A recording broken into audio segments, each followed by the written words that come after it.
Of its commerce tips. So guys आज है video number 47 और हम लोग कर रहे हैं चैप्टर नंबर 7 जो कि है आपका डायरेक्टिंग। तो चलिए कंटिन्यू करते हैं इस चैप्टर को और देखते हैं आज हम लोग कौन सा टॉपिक कवर करने वाले हैं। So guys today's our topic is Maslow's need hierarchy theory. अजीब है टाइटल। मास्लोज ने एक थ्योरी दिया था जिसका नाम था नीड हायरार्की थ्योरी, है कि नहीं? हायरार्की हम लोगों ने पढ़ा था, लेवल ऑफ मैनेजमेंट, ये जान लो। तो एक सीक्वेंस, हायरार्की मींस एक सीक्वेंस से चलता है, चला आएगा। ओके, पहले टॉप लेवल, है कि नहीं? हायरार्की क्या था? Top level, middle level, lower level, यही था ना, हम लोगों ने चैप्टर 1 में पढ़ा था। Okay, hierarchy of management, level of management, same thing. Okay, तो मास्लो ने एक थ्योरी दिया, नीड हायरार्की थ्योरी। नीड, देखो यहां ये क्या बोलना चाहते हैं कि हर ह्यूमन बीइंग का नीड तो होता ही है, ये समझो, ये आप भी जानते हैं, मैं भी जानता हूं, ये समझो, हर ह्यूमन बीइंग का कुछ ना कुछ नीड होता है। ओके, ऐसा है ही नहीं, ऐसा हो ही नहीं सकता कि किसी बंदे का कोई नीड ही ना हो। ओके, तो हर ह्यूमन बीइंग का, मान लो किसी के पास 10,000 का मोबाइल है तो उसको OnePlus चाहिए, OnePlus भी दिला दोगे तो उसको एप्पल चाहिए, है कि? किसी के पास साइकिल है तो उसको बाइक चाहिए, बाइक भी हो जाएगा तो कार चाहिए। तो नीड एक तो है कि नीड तो है ही, और नीड पूरा हो जाने के बाद एक नया नीड जन्म लेता है। ये सुनो, ये तो हम लोगों ने क्लास 11 में इकोनॉमिक्स में ही देखा था, चैप्टर 1 में। ये सुनो, scarcity of resources and unlimited want. ये सुनो, तो देखो हर ह्यूमन बीइंग का नीड है, तो मोटिवेशन को नीड के साथ जोड़ दो। ओके, नीड को मोटिवेशन के साथ जोड़ दो। देखो जिस बंदे को कुछ ना कुछ नीड है, ओके, उसको मोटिवेट आप कर सकते हो, है कि नहीं? जिस बंदे का, जिस एम्प्लॉय का आपका कुछ ना कुछ नीड है, ओके, वो ऐसा भी हो सकता है कि फाइनेंशियली भी हो सकता है, नॉन फाइनेंशियल भी हो सकता है, मॉनेटरी भी हो सकता है, नॉन मॉनेटरी भी हो सकता है। किसी को अचीवमेंट मतलब क्या, आप बोल सकते हो सेल्समैन ऑफ द ईयर, है कि नहीं? किसी को आप सेल्समैन ऑफ द ईयर दे दोगे, वो उसमें खुश है, उसको वही चाहिए। ओके, किसी को आप प्रमोशन दे दोगे, उसको वही चाहिए। किसी का सैलरी इंक्रीमेंट हो जाएगा, उसको वही चाहिए। हर किसी का नीड अलग अलग है, तो मोटिवेशन को नीड से जोड़ दो। ओके, और जो ऑर्गेनाइजेशन, जो एम्प्लॉयर, ओके, जो मतलब मालिक ये पता कर ले कि इस बंदे का क्या नीड है, वो मोटिवेट कर सकता है। ये पता करना बहुत जरूरी है कि इसको क्या चाहिए। ओके, अगर मान लो उसको पैसा नहीं चाहिए, उसको चाहिए कि उसको मतलब क्या है, उसको salesman of the year, okay, उसको ये जॉब ये मिले, तो आप बोल सकते हो कि अगर आपने अच्छा से काम किया तो आपको इस बार सेल्समैन ऑफ द ईयर दिया जाएगा। अगर आपने ये टारगेट पूरा किया तो आपका टारगेट भी पूरा हो जाएगा और उसका जो नीड है वो भी पूरा हो जाएगा। किसी को नीड है कि मान लो अपना घर बनाना है, चलो नीड है उसका कि उसको, उसका गोल है कि घर बनाना है, तो आप बोलो कि हाँ आप अगर अच्छे से काम करोगे, ओके, तो मैं आपका सैलरी 20% इंक्रीज कर दूंगा, जस्ट एन एग्जाम्पल। ओके, तो उसको क्या लगेगा कि देखो हर चीज तो पैसा से होता है, उसको लगेगा कि मेरा इंक्रीमेंट हो रहा है 20%, तो मेरा घर जल्दी बनेगा, है कि नहीं? तो हर ह्यूमन बीइंग का कुछ ना कुछ नीड होता है, और नीड को, मोटिवेशन को एक साथ जोड़ दो, ओके, तो काम अच्छा होगा, बंदा मोटिवेट हो जाएगा। आपको अगर पता चल गया कि इस बंदे का नीड क्या है तो आप मोटिवेट कर सकते हो, नहीं तो आप नहीं कर सकते। ओके, तो देखो मोटिवेशन क्या है? एक साइकोलॉजिकल फिनोमेनन है, अंदर से आनी चाहिए, खुद आनी चाहिए, सेल्फ मोटिवेटेड। जब तक इंसान सेल्फ मोटिवेटेड नहीं होगा, हम लोगों ने पढ़ा है, ओके, तब तक आप कोई दूसरा कितना भी मोटिवेट कर दे, है कि नहीं, तब तक वो मोटिवेट नहीं हो सकता। आपको भी सेल्फ मोटिवेटेड होना पड़ेगा कि हाँ आपको 95% लाना है, 90 अबोव लाना है, ओके, परसेंटेज, तो आपको खुद आपको मेहनत करनी होगी, है कि नहीं? तो एक बार आपने ठान लिया तो जरूर हो जाएगा। यस और नो? तो चलिए आते हैं back to the point. Motivation is a psychological phenomenon, सही बात है। यस और नो? मोटिवेशन क्या है? साइकोलॉजिकल फेनोमेनन है, and the need of employ play very important role in motivation. और एम्प्लॉय का जो नीड है वो बहुत इंपॉर्टेंट रोल प्ले करता है मोटिवेट के लिए, मोटिवेशन के लिए। ओके, क्योंकि अगर आपको नीड पता चल गया तो आप मोटिवेट अच्छे से कर सकते हो। ओके, तो देखो मास्लोज नीड हायरार्की थ्योरी क्या बोलते हैं? नीड और द डिजायर, जो नीड है या फिर जो डिजायर है किसी बंदे का, किसी एम्प्लॉय का, is a very important element in motivation. बहुत इंपॉर्टेंट एलिमेंट है मोटिवेशन के लिए। अगर आपको पता चल जाए कि इस बंदे का नीड क्या है, ओके, और आप बोलो कि आप अगर अच्छे से काम करोगे मन लगा के 2 साल, ओके, तो आपको ये मिलेगा, तो ये तो अच्छा से करेगा ना, है कि नहीं? जरूर से, क्योंकि इसका नीड पूरा हो रहा है, इसको नजर आ रहा है कि हाँ मेरा नीड पूरा होते हुए नजर आ रहा है इसको, कि मैं ऐसे करूंगा तो मेरे सीनियर ने बोला है कि मैं ऐसे करूंगा तो मेरा नीड पूरा हो जाएगा, तो ऐसे ऑर्गेनाइजेशन का भी गोल अचीव हो गया और इसका भी नीड पूरा हो गया। ओके, तो देखो चलो, नीड और the desire is very important element in motivation because the employees get motivated only for their need से ही वो मोटिवेटेड होता है, नीड पता कर लो बस। And if the needs are fulfilled completely, और किसी का नीड अगर पूरा फुलफिल है, ओके, उसको कुछ चाहिए नहीं, कुछ कमी नहीं है ऐसा, okay, then it is not possible to motivate, तो आप मोटिवेट नहीं कर सकते। मान लो एक बंदा है, इसको किसी चीज की कमी नहीं, अब क्या बोल के मोटिवेट करोगे इसको, ठीक है? तो पहली बात तो देखो, सच्चाई यही है, ऐसा हो ही नहीं सकता। इस दुनिया में ऐसा कोई भी इंसान नहीं है जिसका सारा नीड फुलफिल हो चुका हो, है कि नहीं? तो देखो, तो आप मोटिवेट नहीं कर सकते, है कि नहीं? तो मास्लो ने क्या किया, मास्लो हैज गिवन सीक्वेंस और हायरार्की आप बोल सकते हो सीक्वेंस, जैसे ये top level, middle level, lower level, यहाँ से यहाँ आता है, यहाँ से यहाँ आता है, और इसी तरह एक सीक्वेंस बनाया है मास्लो ने नीड का। सबसे पहला नीड क्या हो सकता है आपके हिसाब से? एक इंसान को क्या चाहिए सबसे पहले, क्या चाहिए? एक इंसान को सबसे पहले चाहिए खाना, पहनना, रहना, रोटी, कपड़ा और मकान। ओके, मान लो ये बंदा है, इसके पास नहीं है, ओके, इसके पास नहीं है रोटी, कपड़ा और मकान। एक आए सेठ जी, ओके, बोला कि देखो, अगर तुम मेरे लिए काम करोगे तो मैं तुमको खाना भी खिलाऊंगा 3 टाइम का, ओके, तुमको रहने के लिए जगह भी दे दूंगा एक छोटा सा, और तुम क्या बोलते हो, कपड़े वपड़े भी दे दूंगा, आराम से खाना। ऐसा होता है, क्योंकि कोई पैसे नहीं देते, खाना 3 टाइम खाना दे देते हैं, रहने के लिए दे देते हैं, हो गया। तो ये बोलेगा कि क्या हो गया, तो ये छोटा मोटा काम भी कर देगा ऑफिस का, पीएन टाइप, ओके, और इसको अपना नीड भी पूरा हो गया। यस और नो? तो सबसे पहला नीड है, अकॉर्डिंग टू मास्लो ने बोला है कि नीड का हायरार्की में सबसे पहला आता है आपका फिजियोलॉजिकल नीड। क्या आता है? Physiological need. ये क्या है? This need include basic requirement. Basic requirement क्या है? रोटी, कपड़ा और मकान। सबसे पहले वही चाहिए इंसान को। यस और नो?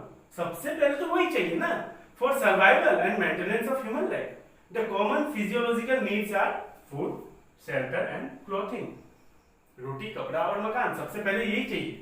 ओके, किसी को अगर मान लो भूख लगा हुआ है और आप बोलोगे कि मेरा एक काम कर दो, आपको मैं 1 वक्त का खाना खिला देता हूँ, जरूर करेगा, है कि नहीं? इसको तो भूख लगा हुआ है ना, 3 दिन 4 दिन से कुछ खाया नहीं है बेचारा। तो सबसे पहला नीड, सबसे हायरार्की में सबसे पहला, सबसे टॉप पे जो आता है फर्स्ट में, okay, physiological need, basic need. इसका मतलब बेसिक नीड, रोटी, कपड़ा और मकान। अब एक बार जो ये पूरा हो गया, मान लो 1 दिन के लिए तो हो गया, प्रेजेंट डे के लिए हो गया, उसके बाद दूसरा क्या आता है? Safety and security need. Okay, once the present day physiological needs are fulfilled, एक बार प्रेजेंट डे, आज के लिए तो चलो हो गया, आज के लिए तो खाना मिल गया इसको, चलो 1 वक्त का, है कि नहीं? फिर आगे हर इंसान चाहता है उसका लाइफ सिक्योर रहे, है कि नहीं?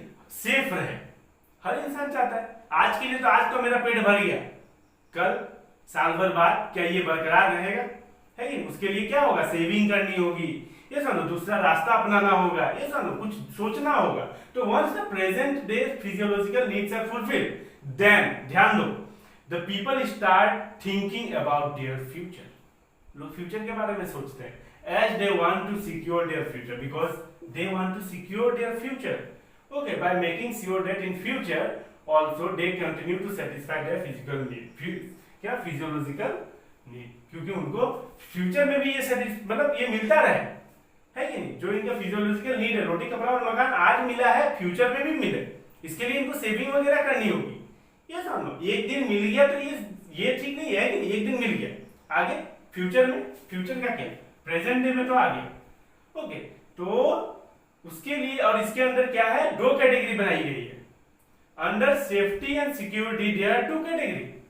कितनी कैटेगरी है? 2, फिजिकल सिक्योरिटी, इकोनॉमिक सिक्योरिटी। अब ध्यान से समझना, फिजिकल सिक्योरिटी मतलब फिजिकल, आपको which means safety from illness, accident, fire, ये सब, आपको बुखार ना लगे, आपका एक्सीडेंट ना हो जाए, फायर से बचना, ये सब। इसके लिए आपको अच्छा खाना चाहिए, अच्छा पहनना चाहिए, अच्छा घर चाहिए, ये सब, तब आप ये सब चीजों से बचे रहोगे। और ये सब चीजों से बचे रहने के लिए आपको इकोनॉमिक सिक्योरिटी चाहिए, है कि? इकोनॉमिक का नाम सुनते ही पैसा आ जाता है, ये सब।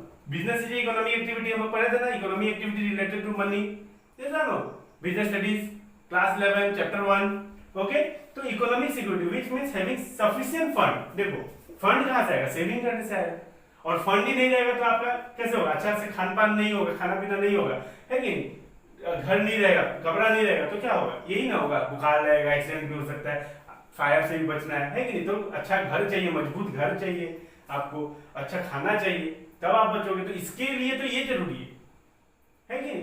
तो एक दिन का काम चलने से नहीं होता है, फ्यूचर के लिए भी देखना होता है, सिक्योर करना होता है फ्यूचर। ओके, आपको फिजियोलॉजिकल नीड सेटिस्फाई आपको करता रहे, फ्यूचर में भी मिलता रहे। ओके, दो कैटेगरी है, physical security, economic security. Physical security means आपका अपना सिक्योरिटी, इलनेस से बचना, accident, fire. Economic security means which means having sufficient fund to meet the future physiological need. तभी जाके आप फ्यूचर फिजियोलॉजिकल नीड मीट कर सकते हो, है कि नहीं। सफिशिएंट फंड होना पड़ेगा इसके लिए, ओके, फ्यूचर में, and to come out physical security threat, तब आपको कोई दिक्कत ना हो, इससे बच सको आप। ओके, तो आई होप आपको क्लियर हो गए होंगे। सबसे पहला हायरार्की में सबसे पहला need physiological need, basic need. दूसरा, एक दिन का काम हो गया, प्रेजेंट डे में तो हो गया, फ्यूचर का क्या। ओके, तो safety and security need. Okay, number 3, social need, affiliation और बिलोंगिंग नीड्स। देखो सबसे पहले तो फिजियोलॉजिकल नीड पूरा हो चुका है कि जो कि बेसिक नीड्स था, रोटी कपड़ा और मकान। दूसरा जो था सेफ्टी एंड सिक्योरिटी नीड, ये भी हो चुका है कि अब बचत करना शुरू कर दिया फ्यूचर में। अब फिजियोलॉजिकल जो नीड था, जो बेसिक नीड था, उसकी दिक्कत नहीं आएगी, है कि नहीं। उसके बाद 3 नंबर पे आता है आपका हायरार्की में सोशल नीड, एफिलिएशन और बिलोंगिंग नीड। ओके, इसका मतलब ये है कि देखो एक पर्सन के पास सबसे पहला क्या था हायरार्की में, सबसे नीचे से देखते हैं, क्या था सबसे पहले नीचे, फिजियोलॉजिकल नीड फर्स्ट, है कि नहीं, जो बेसिक नीड्स था। अब उसके बाद सेफ्टी एंड सिक्योरिटी नीड्स, क्योंकि अब वो मतलब अब फ्यूचर में भी उसको कभी दिक्कत नहीं आएगी। ओके, अब वो बचत करना शुरू कर दिया, सेविंग करना शुरू कर दिया, और जो है आपका ये बोला जाता है कि जो फिजियोलॉजिकल नीड है अब उसकी दिक्कत नहीं आएगी, जो भी बेसिक नीड्स है। ओके, तो सेकंड नंबर पे आ गया, है कि नहीं। अब हायरार्की में थर्ड नंबर पे आता है बिलोंगिंग नीड्स। मतलब देखो एक इंसान के पास सुख दुख बांटने के लिए उसे दोस्त भी चाहिए, रिलेटिव्स भी चाहिए, है कि नहीं। तो कुछ लोग भी चाहिए, हर कोई भी इंसान अकेला नहीं रह सकता है, तो उसको कोई ना कोई तो चाहिए बातें करने के लिए अपने, है कि नहीं, अपने दिल की बात बताने के लिए। ओके, तो it means the need for love, affection, companionship, friendship, है कि नहीं। कि आदमी के पास पैसा हो जाए, है कि नहीं, उसके बाद वो अकेला हो जाए, तो ये कैसे होगा, ये तो हो ही नहीं सकता, है कि वो रह ही नहीं पाएगा, है कि नहीं। एक आदमी अकेला है, उसके पास कोई भी चीज की कमी नहीं है, और उसके पास बात करने के लिए कोई भी नहीं है, वो अकेला ही है, तो फिर कैसे होगा, वो तो हो नहीं सकता। तो once the people satisfy the physiological and safety need, एक बार जो पीपल सेटिस्फाई कर ले, एम्प्लॉय सेटिस्फाई हो जाए एम्प्लॉय का आपका फिजियोलॉजिकल और safety need, then the social need become more active. अब सिर्फ सोशल नीड जो है ओके वो एक्टिव हो जाता है। अब उसको कुछ लोग चाहिए, रिलेटिव चाहिए होंगे, फ्रेंड्स चाहिए होंगे, अपने कलीग्स चाहिए होंगे, अच्छे अच्छे दोस्त चाहिए होंगे। Okay, and to fulfil the social need, और ये सोशल नीड को फुलफिल करने के लिए मैनेजर्स क्या करते हैं, टीम वर्क करते हैं, टीम वर्क देते हैं कि मान लो 20 लोग है टीम में, बस हो गया, मिल गया साथी। Okay, arrange formal and informal get together, formal informal हम लोगों ने पढ़ा था ये सब ना ऑर्गेनाइजिंग में, तो फॉर्मल इनफॉर्मल गेट टुगेदर करते हैं सो दैट ताकि employees can develop social relationship, ताकि एम्प्लॉइज सोशल रिलेशनशिप डेवलप कर सके, दोस्त बना सके। ओके, उनका दोस्त बना सके, कलीग रहेंगे, कंपेनियनशिप। ओके, तो कोई दिक्कत नहीं आएगी। ओके, तो थर्ड नंबर पे हायरार्की में थर्ड नंबर पे था आपका ये बिलोंगिंग नीड्स, या फिर आप बोल सकते हो social need affiliation. Okay, number 4 esteem need. अब ये सबसे इजी, सबसे simple. Okay, the esteem need means अब it is related to respect. Okay, अब इसे रेस्पेक्ट चाहिए।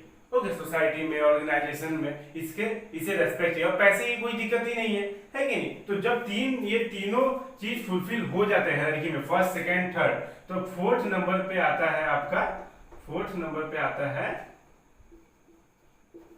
एस्टीम नीड, मतलब respect. These need are related to the respect and recognition, सब रिकॉग्नाइज करें इसको। When the above 3 needs are satisfied, जब ऊपर के तीनों नीड सेटिस्फाई हो जाएंगे, okay, then people start demanding respect for themselves in a group, जो ग्रुप है उसका, सोसाइटी हुआ, ऑर्गेनाइजेशन हुआ, उसमें उसे रेस्पेक्ट चाहिए। This need is more common in higher level, क्योंकि अब हायर लेवल वालों को सैलरी भी बहुत मिलती है लेकिन, तो अब उसे अब रेस्पेक्ट चाहिए। ओके, तो रेस्पेक्ट के लिए लोग क्या करते हैं, देखते हैं आप प्रेस्टीज के लिए एप्पल का फोन लेंगे, ब्रांडेड कपड़े पहनेंगे, ओके, बड़ी बड़ी गाड़ियों में घूमेंगे, है कि नहीं? तो ये सब आता है एस्टीम नीड में। Number 5, self actualisation need. अब इसको देखो, अब सब कुछ हो चुका है, रेस्पेक्ट भी है, अब ये अपने ऊपर काम करेगा, अपने ग्रोथ के ऊपर। ओके, जो इसका गोल था अब ये उसके लिए बढ़ेगा। गोल मतलब क्या, अगर इसको बनना था मान लो सीईओ, ओके, और ये अभी जब आया था स्टार्ट, मतलब जब ये स्टार्ट कर रहा था तो ये है मान लो अभी मैनेजर, ओके, मैनेजर है, तो ये जी तोड़ मेहनत करके सीईओ बनेगा, है कि नहीं? अपने लिए काम करेगा, ओके, सेल्फ फुलफिलमेंट, अपने फुलफिलमेंट के लिए, ग्रोथ के लिए, अचीवमेंट के लिए, ओके। तो self actualisation need, this need refers to realising और reaching to the aim of your life. जो एम है इसका, मान लो इसका एम है सीईओ बनना, जो कि हर किसी का एम होता है कि मैं इस कंपनी का सीईओ बनूं, है कि नहीं? जैसे गूगल के सीईओ कौन है अभी, सुंदर पिचाई, ओके। तो this need refers to realising और reaching to the aim of your life. Once, यहां से ध्यान से देखना, बहुत इंपॉर्टेंट लाइन है, once the employ become what he want to become. एक बार जो एम्प्लॉय चाहता है जो बनना, वो बन गया, okay. Once the employ becomes what he want to become, it means, इसका मतलब satisfaction of his actualisation, okay. अब ये अपने मंजिल तक पहुंच चुका है। और इसमें क्या क्या इंक्लूड है, दिस नीड्स इंक्लूड ग्रोथ, है कि नहीं? अपना ग्रोथ, मान लो ये बंदा है, ओके, तो इसका अपना growth, self fulfilment, achievement of goal, okay. तो ये आता है लास्ट में एकदम, सब कुछ पाने के बाद 5th नंबर में आपका आएगा हायरार्की के।